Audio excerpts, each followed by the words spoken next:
When working with this movement for illustrating the lessons in my watch repair course, I have perhaps stripped it down and reassembled it some 5 or 10 times in the past month.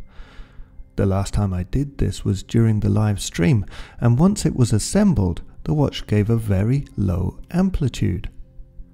I did not show this in the stream as it was then past 10 PM and I had dinner waiting for me. But when I came back to the movement the following morning, sure enough it was running with very poor performance. The performance picked up just as soon as I slightly loosened the balance corkscrew, and so this led me to believe that the balance staff had no end-to-end play, sometimes called end shake.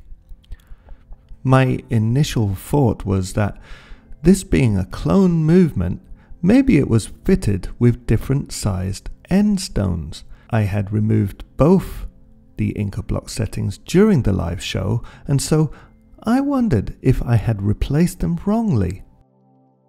As you can see, they look identical, but sometimes you do get them with slightly different thicknesses, and 1/100th of a millimeter can make a big difference.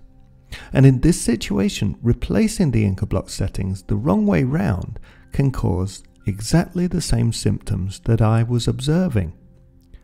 After checking that it was not an even simpler problem, for example, a rogue hair lodged in the balance spring or the like, I took out the Inca block settings and swapped them around.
Confusingly, this did not resolve the problem.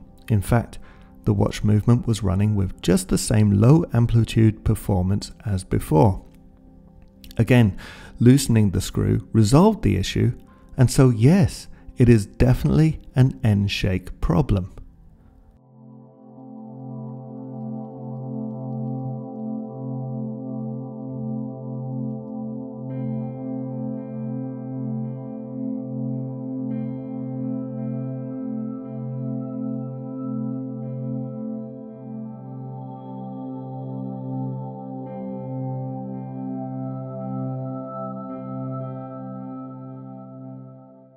I removed the balance and took a closer look and noticed a small dot in the lower plate where the balance cock sits.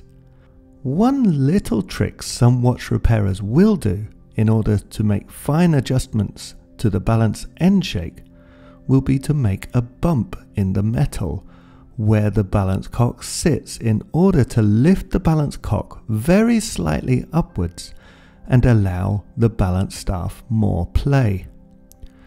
Now this practice is frowned upon by many watch repairers, but other watch repairers who try to keep repair costs down for their customers will have no problem with it.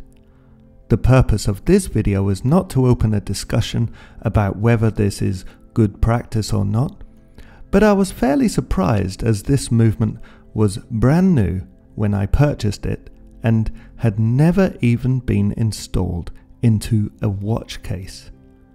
I have another of these movements, so I thought I would take a look and see if that had the same issue, and sure enough, yes, a small dot where the balance cock sits, indicating that the Chinese manufacturer for this Seagull movement makes it common practice to make fine adjustments of this sort. The purpose of this video is to point out this issue. I'm sure that after removing and refitting the balance assembly several times, I had flattened the dot made by the manufacturer to a point where I had reversed their adjustment.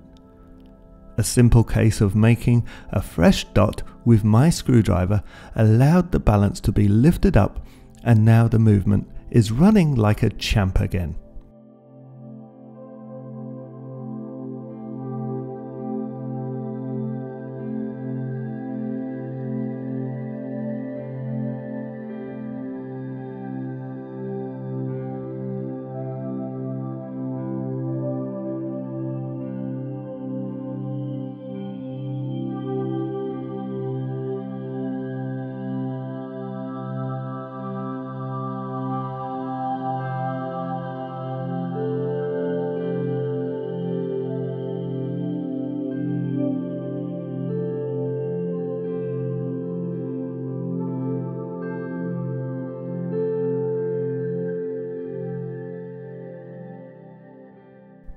On the whole, these Chinese clone movements are very good, especially for the money you pay for them.